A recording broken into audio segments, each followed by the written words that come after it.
أعوذ بالله من الشيطان الرجيم بسم الله الرحمن الرحيم الحمد لله الذي لا يبلغ مدحته القائلون ولا يحصي نعماءه العادون ولا يؤدي حقه المجتهدون الذي لا يدركه بعد الحمم ولا يناله غوص الفطن ثم الصلاة والسلام على أشرف الأنبياء والمرسلين حبيب قلوبنا وطبيب نفوسنا والشفيع ذنوبنا سيدنا ومولانا أبي القاسم محمد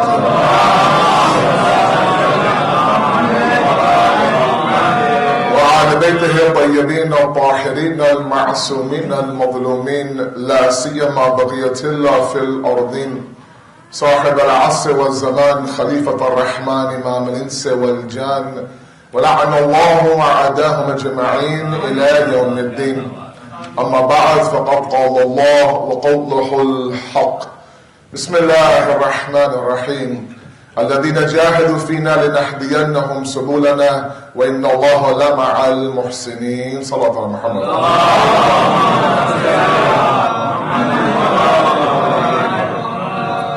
The rise and decline of man has been our topic from day number 1. Tonight is the final lecture in this series. And the day that all of you have been praying for, alhamdulillah, is here.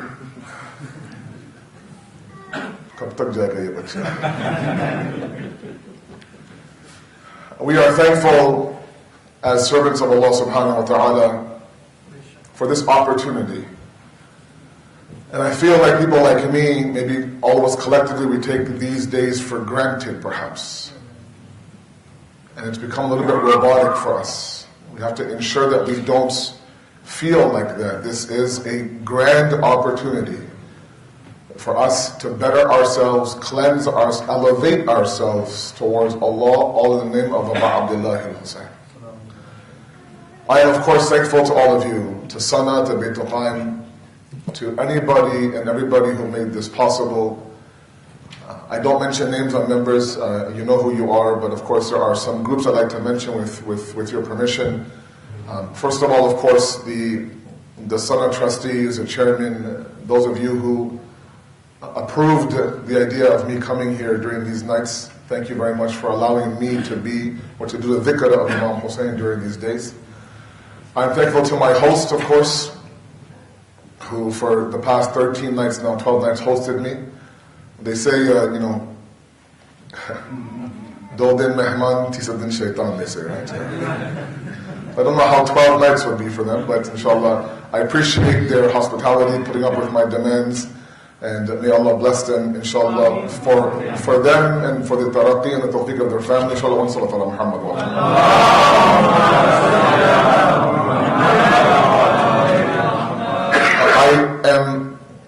I am specifically thankful to my elders in this community. And let me mention why. I think for the first time in Bayt al-Qayem's history, this has been entirely English ashra. From khutbah until Masaib. I believe last year Maulana had read the Masaib in Urdu. This year you didn't even have that this year. And for my elders to still come and sit and listen was one thing. But then for them to come and give me himmat afzai, as they say in Urdu, a little bit of encouragement, feedback on the lectures, correct me where they believe I went wrong, for example, guide me, cry with me, it shows me two things. Number one, that you have not put a condition on your love for Imam Hussein. It's not a condition of a language. It's a state of the heart. So long as Hussein is in that heart, a person could be speaking any language and you'll cry with that individual. There are so many parents that came to me these past 12 nights that told me two things. And this was a recurring theme all throughout. Number one, they told me that my 8-year-old, my 7-year-old, my 9-year-old for the first time cried for Imam Hussein with actual tears. Number two, they said themselves that they have never cried with an English masaib in their life, but they cried as if it was an Urdu masaib. And that's not my kamal, that's the love of Hussein inside of your heart for sure. So I know these days are very precious for my elder generation. And you had a lot of options in the city to listen to Urdu. For you to come and spend these very precious 10 days with someone like me is an absolute blessing for me. I pray for your health, I pray for your long life, I thank you for the himmat of Zai and the encouragement. Please, I ask you to pray for my tawfiq, I'll pray for us, inshallah. Salawat ala Muhammad.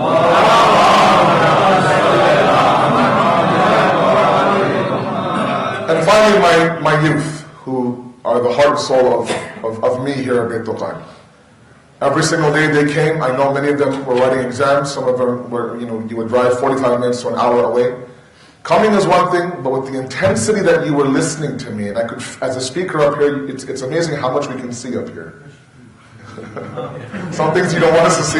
It's amazing you can see. One thing is that you can tell when a crowd is with you, and my youth were with me. And these are the jewels of your community, as all of you should know and you do know. That the ruh and the spirit of Beit al-Qayem are these young people who are here today as well. And they are the reasons why people like me keep coming back over and over again and be annoying and still be here, because of these youth. And they are my motivation and my inspiration. I thank you for allowing me to perhaps go up one notch for the dhikr of Imam Hussein. I pray for your tawfiq, and I ask you, please don't let this movement or this candle or this spark die out. Keep it lit, inshallah, and move it forward. Sallallahu ala Muhammad.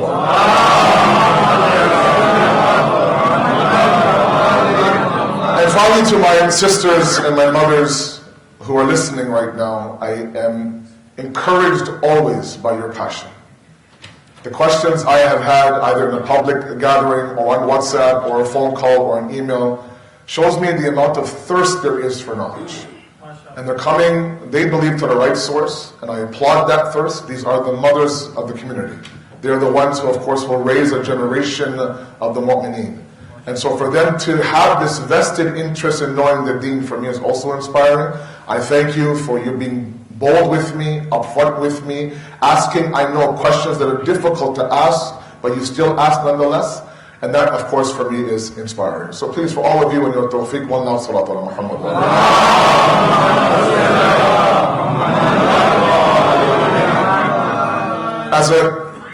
As a closing message tonight, there are a few things that I would like to discuss. Number one is that all of you are fully aware of what the attempt was for the past 12 nights. I repeated things over and over and over again every night to make sure that all of you walked with me in this journey. You knew exactly where I was taking you. But one thing that I am not oblivious to, nor am I naive to, is the fact that what I'm asking for all of you to do and rise back to Allah in this very dangerous and difficult society is a struggle. It's very difficult. It's not easy.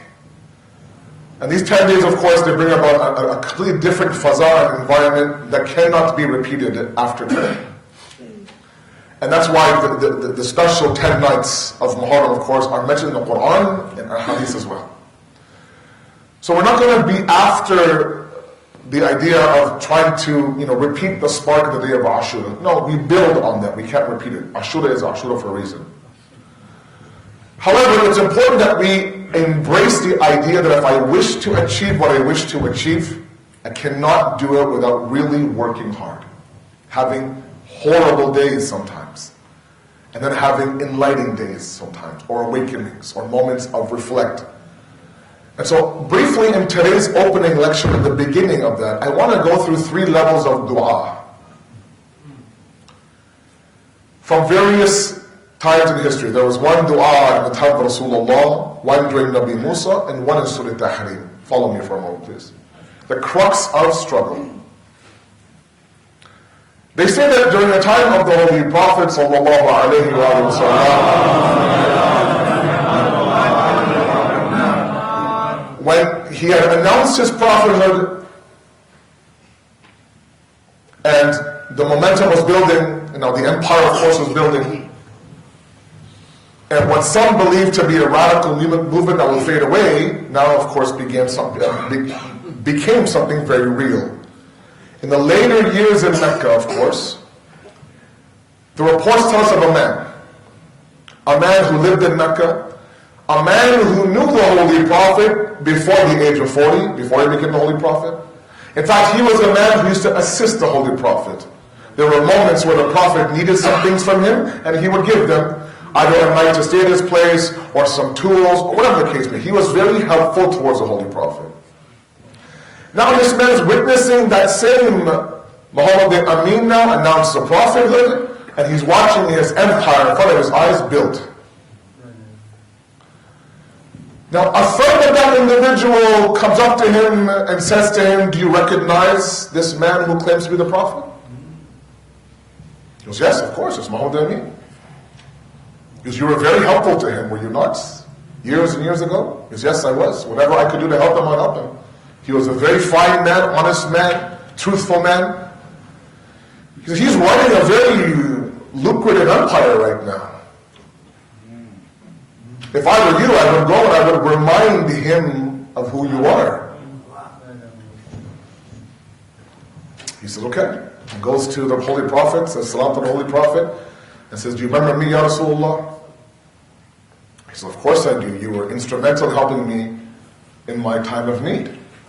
And of course, he builds slowly towards his actual purpose while he's there. MashaAllah, this mission, MashaAllah, and the Prophet was very smart.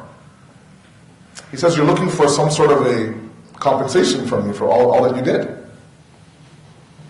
He said, yes. He goes, what would you like? Tell me, what would you like? In lieu of the fact that you were helpful to me, what is that you want? And then he gives a list, which includes everything that's materialistic. X amount of animals, this zamin, that amount of gold coins, this and that, this and that. A long list. The Prophet grants him that from his own personal stash. Okay?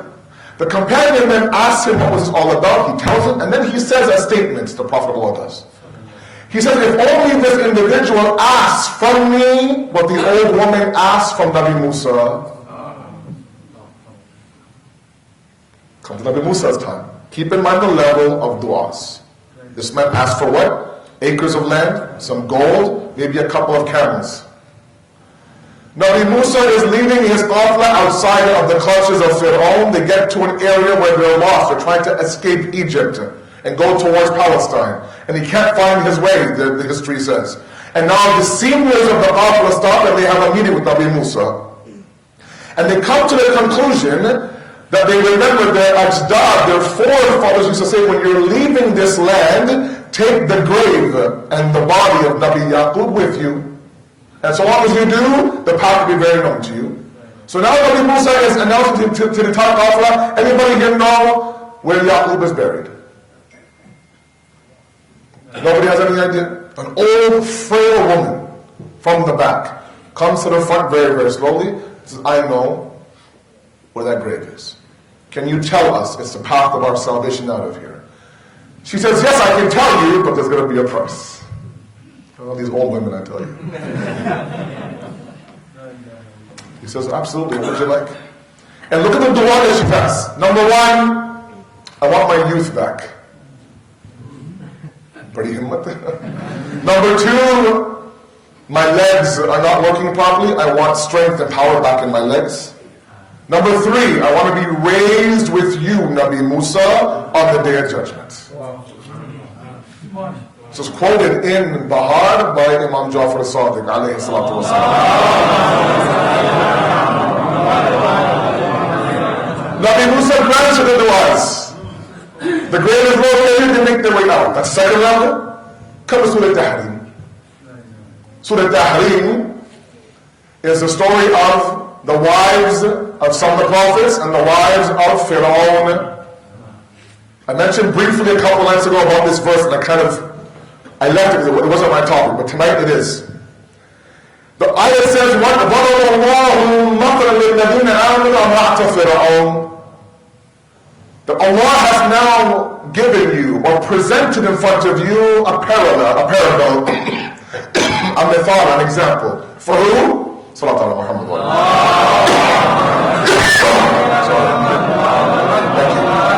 For who? لِلَّذِينَ آمَنُوا. For those who have iman. Of who? Of the wife of Fir'aun.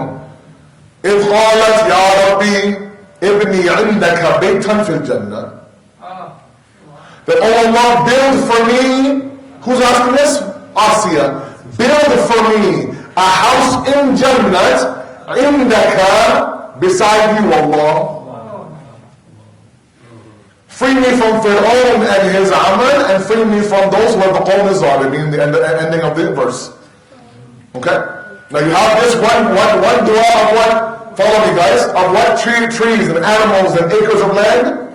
The next level is that my jawani, my legs, and the day of judgment. The final one is to get all that. I want to have a house in Jannah, not any house. I want indaka, beside you. I want you to be my parosi in Jannah. If I'm 24 Jannat way, I want Allah to be 26 Jannat way. Yeah. I'll show you your driveway, I'll mow your lawn, no problem. I want you beside you. I don't want any house in Jannah. I want the house beside you.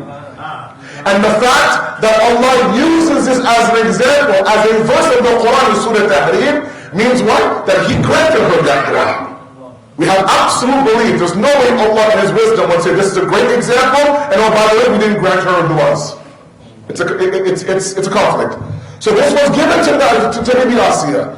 Now, if it was me, I said, look, give me Jannah, doesn't matter where it is. It could be one Jannat way or 100, who cares? Give me on Jannat way. But she said, no, I want to be indaka, close to you. Now, there's discussion about the fact that, maybe she means something else, but the idea is that she had the gall and the himmat and the audacity and the courage to ask from Allah such an azim dua. The question is why? How? You and I sometimes, for people like me, when I ask Allah, I think, I think I'm being greedy here. I kind of limit my du'as. Because I know, or I convince myself at least, that I'm not deserving of this dua. One of the biggest problems we have is not the fact that what we're asking, it's how we're asking sometimes. Hadith says that you should ask Allah for a dua with so much yaqeen, so much certainty, that the moment that musamma is folded, the reply to the dua is at your door waiting for you. While you're asking that entity that makes the impossible possible. Bibi Asiya now comes with complete yaqeen certainty, ask Allah indaka, close to you. Why? You look inside that tafsir, has a beautiful points about struggle and the result of struggle. It says this was a woman who was married to Fir'aun. And we say that very, very, in a very calm way. She's married to Fir'aun. Now after that many years, when you're married to a man, you tend to adopt his habits. They tend to become one husband and wife. They even start to look like each other after a while. Very few times have we seen that after 20, 30 years of marriage, they're complete and absolute opposite entities. Or that the impact of the husband's habits, ideology, iman doesn't happen on the actual wife. Very few times have we see that. Usually what ends up happening is that the husband has immense impact on everything on the wife. But here we have Bibi Asiya, who's living beside Fir'aun 24 hours a day. And yet there's zero influence from Fir'aun onto this great woman. Zero influence. It's one thing where you live beside Fir'aun and don't become Fir'aun-like. It's one thing now where you live in a Fir'aunic society and don't become Fir'aun-like. Many of our youth complain that, oh my God, I live in a Fir'aunic society. I live in an idol-worshipping society. They teach you now, build the Fir'aun inside of you. Once that Fir'aun is built, worship that Fir'aun, day in and day out. This idea of you want the annihilation of the self is a whole discussion in Irfan. Right? Mutu qabla an tamutu, the hadith says, die before you die. Meaning what? Die. Kill the idol inside of you before you leave this world. Here you have Bibi Asiya, who's living beside Fir'aun, day in and day out, but not being affected by Fir'aun. Meaning what? She has protected her iman, even though she's breathing and walking and talking beside the man. And because of that, she's given the opportunity to ask for a dua that includes a indaka, beside you. It's a lesson for you and I. If we're able to live in the chambers of Yazid, in the belly of the beast, in the courtyard of Fir'aun like we do today, and not being affected by that Fir'aun, to resist, to be resilient against that, then Allah will equally give you a chance to ask for the impossible. It's a huge lesson for us. Understanding that to avoid the impact of the society you live in gives you a gateway towards Allah's pleasure. Sallu ala Muhammad. That's why the verse I read in the khutbah was different from any other night. That for those who struggle, الَّذِينَ جَاهَدُوا فِينَا, in our way, we will guide you towards the paths. We will show you paths. Allah opens up doors. The Quran is very, very clear about the fact that you are identified by what you struggle for. لَيْسَ لِلْإِنسَانِ إِلَّا مَا سَعَى. Insan is nothing but what he strives for. You strive for shaitan, you become satanic. You strive for Allah, you become his khalifa. It's whatever you strive for. But striving and struggling cannot be removed from the equation. You are known by what you strive for. You are known for what you struggle for. And you get what you struggle for. You know, one thing that blows me away about this community is the amount of youth who I know 10, 15 years from now will be well educated, successful, doctors, engineers, lawyers. And that's the fruit of their struggle. And the funny thing is, in any other part of our life, we will struggle and struggle because we understand that there will be immediate results. The deen requires struggle, but you have to have results for the end. You know, we live in a consumer era, right? You go to a store, you go to Best Buy, for example, 60-inch TV. You want it. If you pay the full amount, you have a TV right away. If he says to you that, look, I'll take the cash, the TV will come 10 days from now. You won't give the cash. Like, I want something in stock I can put inside the trunk of my car right now. We are the immediate transaction generation. Now, what is ideal for us is that, look, you don't have to pay right now, but take the TV with you. Be like, oh, that's, oh my God, that's Eid, that's amazing. That's exactly what I wanted. Not a single dollar spent out of my pocket, now I have a brand new TV. Now you pay off over 10 years. You know, 1,000% interest, mashallah. But that's what we want. We want immediate transaction. I give you the cash, I pick up the merchandise. I give you the struggle, I pick up the reward. Now when you try to apply that towards the deen, when the deen says, give me the struggle, and oh, by the way, you'll see your TV in the akhirat. You're like, that's at least 40 years away. What do I do? And this whole idea that you and I have discussed several times of instant gratification to delayed gratification becomes a whole discussion. And the deen is asking to delay. And I'll give you one experiment which I shared with my youth, the marshmallow experiment from Stanford.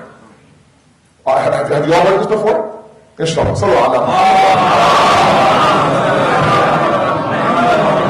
For my youth who I teach, they know this experiment very well. My elders listen very carefully. Stanford, I think in the 40s, had something called a marshmallow experiment. Very famous. They put an 8-year-old in a room, an 8-year-old, on a table, and they put a marshmallow in front of him. And they said to the 8-year-old that I'm going to leave for 15 minutes. 15 minutes.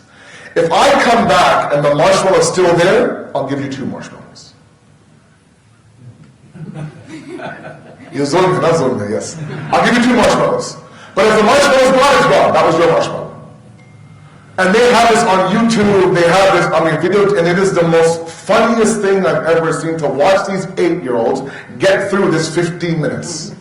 The person places the marshmallow, they place it in and they leave the room, and the door closes. And now this bachara, this 8-year-old, is trying to get through 15 minutes. Now some guys were fine, other guys would close their eyes, other guys would close their ears. There was one girl who actually sat under the table to not view the marshmallow. If I look at the marshmallow, don't entice me. The experiments go on to say that those kids who ate the marshmallow, that's 1%. Those who delayed the marshmallow, got 2 of them, they actually traced their future.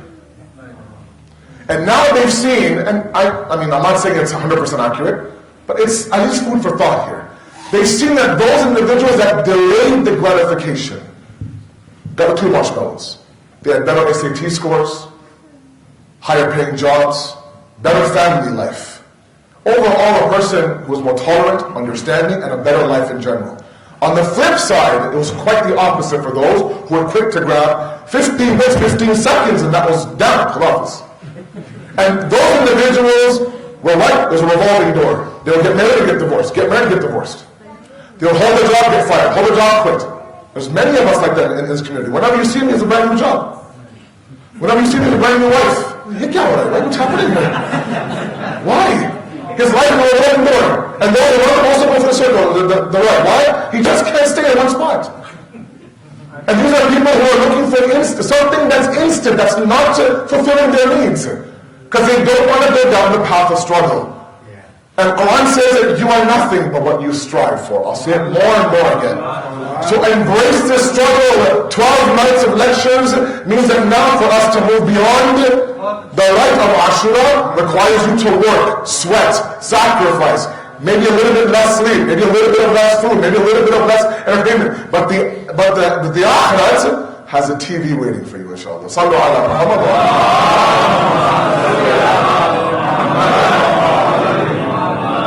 So we're not going to hide away from the idea of struggling and striving. No way. That's what you are defined as. And everything else in your life, you have bought into the equation. Invest now, and the return is 10 years from now.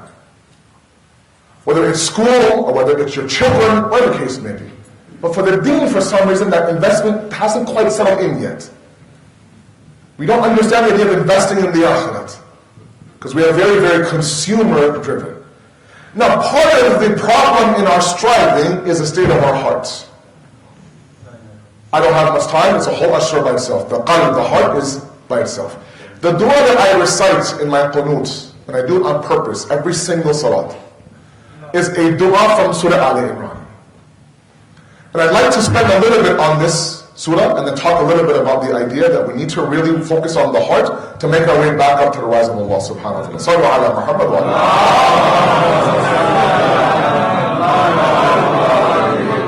The dua I recite is رَبَّنَا لَا تُزِغْ قُلُوبَنَا بَعْدَ إِذْ هَدَيْتَنَا وَهَبْ لَنَا مِن لَدُنْكَ رَحْمَةً إِنَّكَ أَنْتَ الْوَهَّابُ. Let's break this down. This is one of those verses where the English translation that you find in any translation doesn't quite capture the essence of the verse. رَبَّنَا لَا تُزِغْ قُلُوبَنَا. Our Lord, do not allow any zigh to enter our heart after you've already guided it. That's the part that really strikes me. We sometimes believe that, okay, Allah has guided me, I'm good. Absolutely not. How many times have we seen people, senior ulama sometimes, steer off the path? How many youth have we seen that they're going good, a little bit of a tragedy, a little bit of a difficulty, maybe a divorce, a broken engagement, a failed job, and they blame the deen and they turn their back on the deen. Their heart was guided. But the dua is, please Allah, لَا تُذِغْ قُلُوبَنَا بَعْدَ إِذْ هَدَيْتَنَا, after you've already guided us. So first let's talk about this idea of zayg. What does zayg mean in Arabic? And with all due respect to my Arabic, I'm sorry, I don't mean to insult your language. Zayg. Zayg, again, in Quran it will say misguidance, or it might say this idea of gumrahi, they say, right? Sort of like a force inside of you to pull you off the path. The reality of zayg is that moment where you're going straight and you begin to curve ever so slightly off the path, off the straight path, and you do it without knowing it.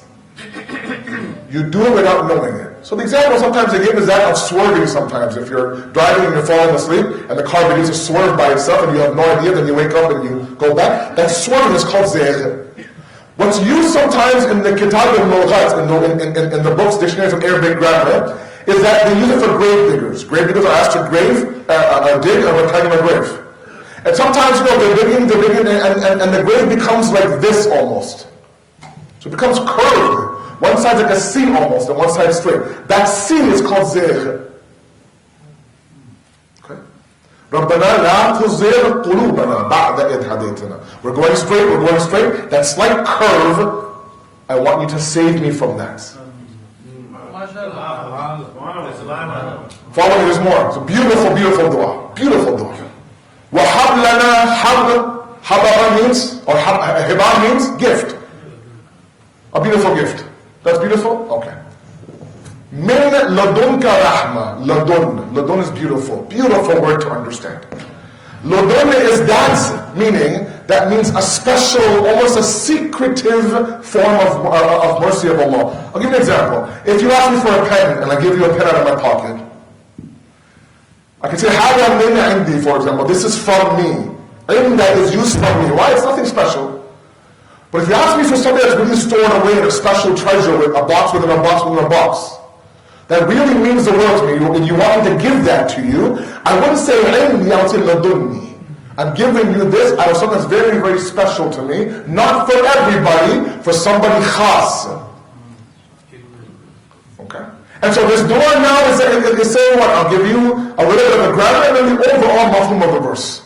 It says, Oh Allah, protect me from this zayr. Okay, keep the grave digger in mind. Zayr. And then ladunka rahma, gift me, lana, for us, this mercy, ladunka, from your special treasure, your special portion, your special mercy. Innaka anta al-wahhab, you are a giver. And wahhab, you know, is a sigha mubarak. That means you are a constant giver. You give a lot. It's like sajjad. One who does sajda Allah. Wahhab is one who gives a lot. Right? It's unfortunate that wahhabi is someone who doesn't give, they keep taking. They take blood, they take innocence, they take heads, unfortunately. They don't give anything. But when it comes to Allah, al-wahhab means not the one who gives, the one who keeps giving over and over and over again. So now the overall mafhum is this. What are we asking Allah? رَبَّنَا لَا تُزِغْ قُلُوبَنَا بَعْدَ إِذْ هَدَيْتَنَا وَهَبْ لَنَا مِنْ لَدُنْكَ رَحْمَةً إِنَّكَ أَنْتَ الْوَهَّابُ. Oh Allah, protect us from the zayr, fine. And protect us from the zayr, from your special mercy. That mercy that's really deep inside of you, that's only for a khas and special few. For you are the one who constantly gives. You see, this is the problem we have with our heart. Our heart fluctuates. The word qalb itself means fluctuation. Ya muqallibul, the one who, the fluctuating of hearts we call Allah. So qalb means to fluctuate from this state to that state, this state to that state. And sometimes we have that. Sometimes we have iqbal, sometimes we have idbar, as they say in the world of heart. Sometimes iqbal, we run to the musalla, sometimes we run from the musalla. Sometimes we have this idea where we accept the musalla and we pray and we pray and we love it and we're in this different area. Sometimes idbar happens. Drag ourselves to the musalla and get through that prayer somehow. And this roller coaster that a lot of our youth are worried about is a natural consequence of the qalb. It's one portion of our internal kingdom. And we'll get to the hadith by our 60th moment in a moment.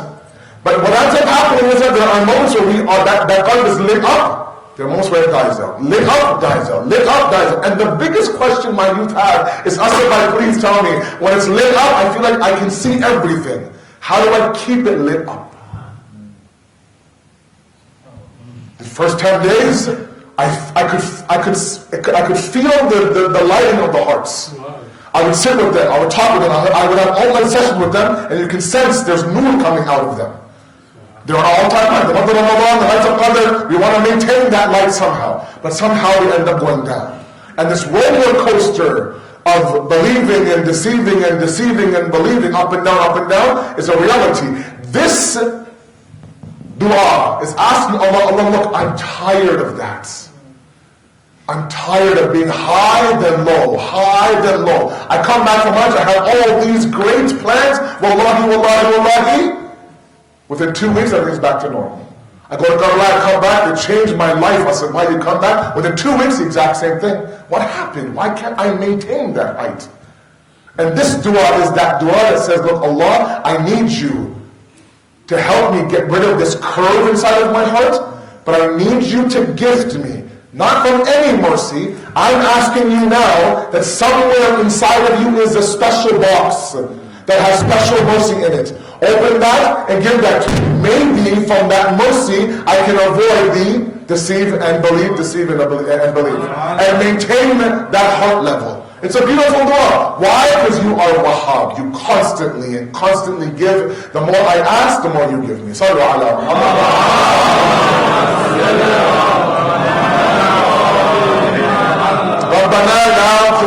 قلوبنا بعد إذ هديتنا وهب لنا من لدنك رحمة إنك أنت الوهاب. You have all memorized? Now inshallah, maybe next time you recite it, a little bit more of a better mafhum for you. Let's go to Hadith by Imam Jafri Sadiq alayhi salatu wasalam.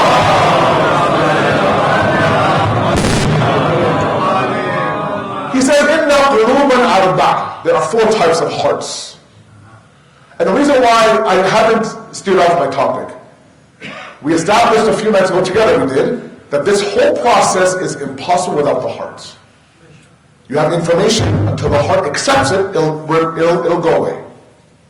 The heart has to be accepting towards what you know. Without the heart, nothing matters. He says there are 4 types of hearts, and very quickly, it's already past my time, very quickly. He says the first one is al-qalbu fihi nifaq wa iman. It's a heart that has both hypocrisy and belief in it. The other one is called al-qalb mankus, number 2. Number 3, al-qalb matbu. Number 4, al-qalb azhar. Very, very quickly. The first one is quite simple. Sometimes humans fluctuate between the idea of the nifaq of Allah and the iman of Allah. Sometimes they question Allah, sometimes they accept Allah. Sometimes they reject certain things of the deen, sometimes they wholeheartedly accept certain parts of the deen. And this is a battle. And this is a product of what's called the nafs al-lawama, this regretful nafs that sometimes, has a himmah to break Allah's commands and then goes back and says, oh my God, I wish I didn't do that. Then breaks again and says, astaghfirullah. Breaks again, astaghfirullah. I think many of us are in that category. That's one heart, that's easy. Qalb mankus. Mankus means to invert. Invert. And the example they have in the Kitab al-Lughat is what? That you take a glass and you invert it. I remember my time in Qom. For 1 year I was there, it snowed. Doesn't snow in Qom. It snows in Delran, doesn't snow in Qom. It gets cold, really cold. Doesn't snow. And I was learning Farsi back then. So we were in a linguistic school with at least 90 different countries that were represented. And one day during class, it began to snow. Snowflakes coming down the sky. And that's every day for me. I'm from Canada. Right? We ski to school, as you guys say, right? But for the Pakistanis, it was brand new. They've never seen snow. To see these guys get up and run out of the class and look up to the sky and see snowflakes coming down was incredible. The first thing they grabbed was their cups. And they're just catching flakes. Those who didn't have cups had their mouths wide open. Let me taste this. Don't taste like at least. They're collecting flakes. I want you to imagine that there's one brother who goes out and his cup is inverted. There's tons of flakes coming down. Tons of flakes coming down. And they all go back to the room and they compare their cups. This guy says, oh, my cup is empty. What happened? Well, it wasn't a shortage of the flakes. It was the fact that your cup wasn't ready to receive that flake. A lot of times my parents, and I know I really am hard on you sometimes as parents. But the reality there are some of you that are amazing parents, mashallah. It's a very difficult thing that you do, raising kids in this environment. And a lot of you are so concerned about your children, and you should be concerned about your child, but you take on too much sometimes. You take on the burden and the blame of every mistake your child makes. You think that it is a reflection of who I am. It's good to a certain degree. Because in the whole discussion of tarbiyat al-awlad, it's not my topic obviously, tarbiyat is give and take, remember that. You will give your child every principle, every value, every lesson that you want. But until that tarbiyat is received by them, it won't have an impact. I've seen so many parents who are the best parents, and their child needs help. And the parent then resigns to the fact that, look, I've given him everything I could possibly give him, Maulana. He comes with us to the center. Then after a while, then he kind of rebelled. And they take it on themselves. And the example is that, look, again, you're pouring water into a glass that's inverted. And you've been pouring for many, many years. And you're upset that the glass isn't full. It's not full because he didn't have the courage to turn it over and accept the water. You're giving him tarbiyat upon tarbiyat. I've seen parents teach their children, mashallah, how to dress, and how to send salams to the elders, and how to sit, and how to eat, and what to say, and how to walk, and don't laugh too loud. Everything that, mashallah, builds a beautiful, morally compassed individual. And the child turns out to be a challenge. And the parents lose sleep over it. And they start to believe that I am a horrible mother, I'm a horrible father. You're not. You've given them the best tarbiyat. Their cup was inverted. That's their problem, not yours. There's reasons we have countless examples in the Quran of relationships that weren't ideal. If it's Nabi Lut's wife, it's Nabi Nuh's son as well. As great as a father as we think we are, we're not the Prophet of Allah. Nabi Nuh is the greatest prophet, is the only Adam prophet. And he's giving tarbiyah to his child. And as you know, it says, he's not from your Ahl. I mean, Rumi has a very beautiful statement. Again, this is something I've shared with you guys. A beautiful, beautiful way that he recognizes this. He says to Allah, and this of course is in a form of poetry, he says to Allah, Allah, this is my son, this is my blood. I want him to be saved from the adab.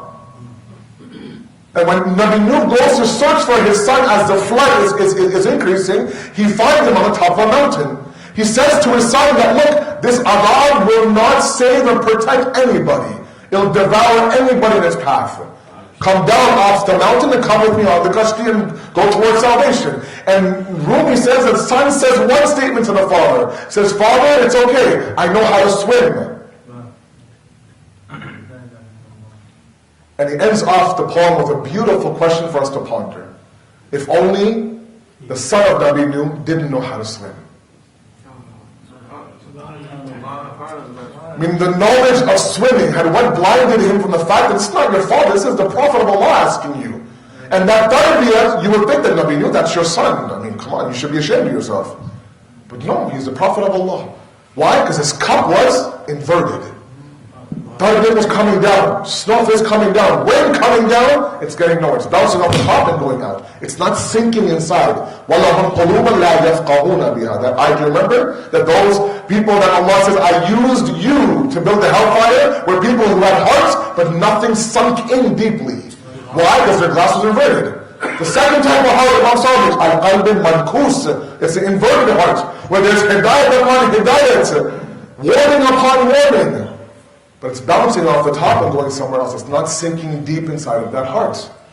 The third heart is al-qalb matbu, the qalb of a munafiq. The opposite of matbu is maftuh, that's open. This is closed, a sealed heart. Right? And that's obvious. The ones that have given time and opportunity upon opportunity, but they rejected that communication from Allah, and so Allah sealed it. The final one is al-qalb azhar, the qalb of a mu'min. Azhar means light, means a whiteness, a glow. And the beautiful part in the shara of this hadith by Imam Khomeini was what? He says that this is such a qalb that not only does it illuminate the hearts of you, it illuminates the hearts of others as well. And this goes back to our talk yesterday, where we said, the example I'll give you is that every single summer, we take our youth in Al-Mahdi in Toronto up north for camp. 75 kids up north, 5 days, 4 nights, 3 or 4 ulama. It's a beautiful setting. And the best time they have is at nights. They have their flashlights and they have the darkness of the night, and they're walking through the woods. Imagine I want you to imagine there are 3 boys who are walking from their cabin to the campfire site. Only one has a flashlight. One light flashes the light, the other 2 follow that light wherever it goes. That's the source of their guidance. The qalb of a moment is such that it should be light for others as well.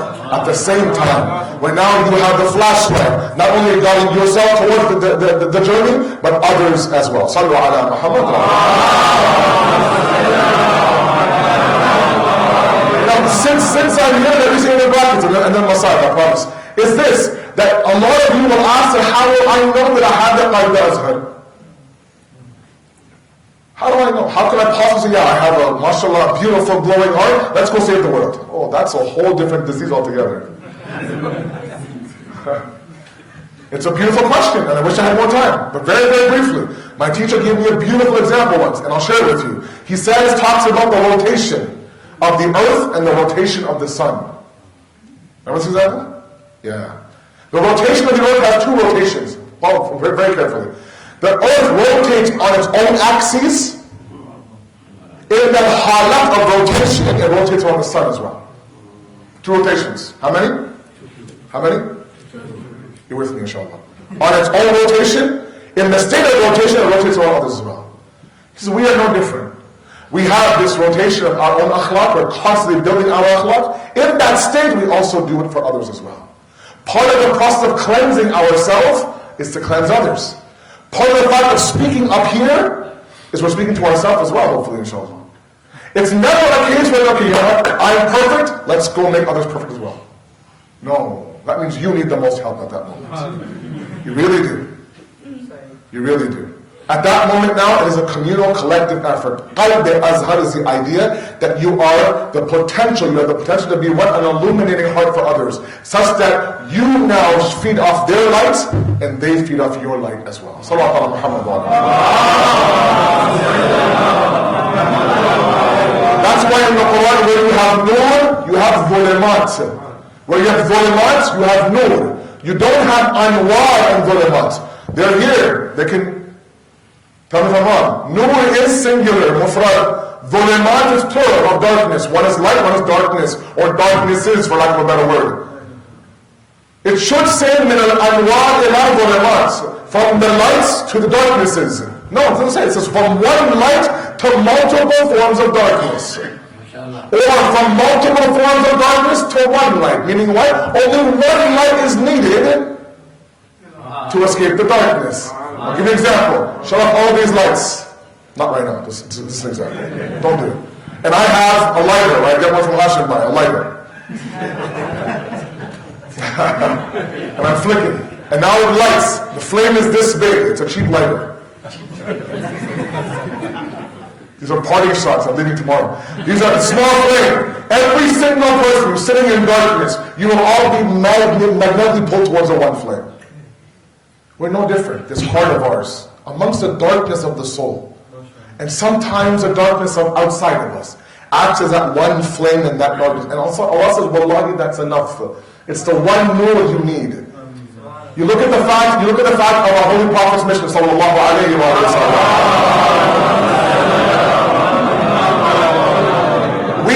Why do we claim that Islam was not spread by the sword? Because we say that the first war didn't happen until 14 years after Rasulullah. That's an absurd debate. So how did he attract so many people? He was the one light amongst that darkness. He was that one light. He spoke to the hearts of the people. And Imam Zamana will do no different. This whole image that we have of the Imam on a horse was word from Allah. I'm sorry, it's a wrong image of Imam Zamana. Our youth believe that, oh my God, it's going to be bloodshed on knees when the Imam comes. I don't like blood, I don't want him to come. I've had this talk with small kids, 9, 10-year-olds. I don't like blood, Maulana, and all I hear is Imam Zamana and blood. Imam Zamana and headaches. No, it's not the case at all. His mission will mirror that mission. This dunya, this society will get down so dark, so dark, so dark, the nur of Muhammad once again will appear. And that one nur will be enough for all ulama. Sallallahu alaihi wasallam. That's why you see, look at the entire mission of Karbala. The entire mission of Karbala.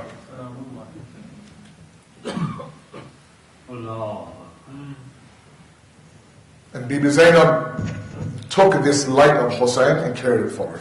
She didn't let it die. These are very difficult days for her. Difficult days for her. Beautiful Marcia was read, beautiful Salams were read in her legacy. It's a shame, as I said last night, that we should give her due respect. And we do. The musibat is very, her laqab is al-Masa'ib.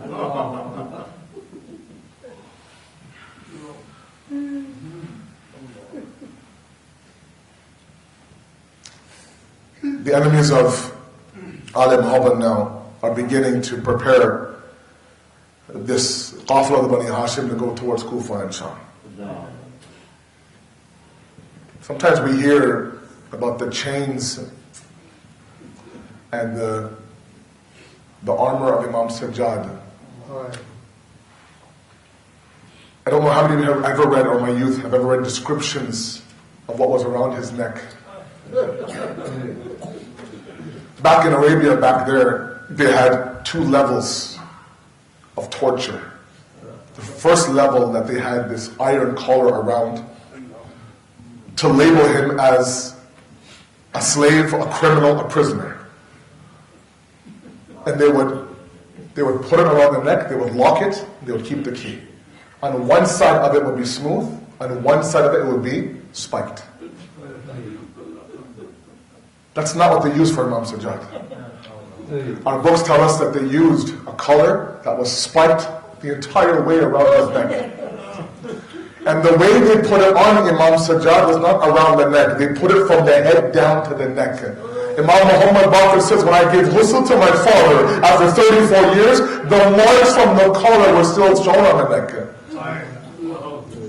When Jabir ends up, and when Jabir is the first Zahir of Imam Hussein during days of Al-Bayni, you'll give the Messiah, when he ends up there, his slave is beside him. He says that Jabir, there's a qafla coming with black flags and mostly women. I think we should leave. He says, describe to me this qafla. He's blind. He says, there is only one man and multiple women. He says, describe the man for me. This man, his back is bent, his beard is white, there's more over his neck. This is how Imam Sajjad was. This qafla now is ready and enters the outskirts of Kufa.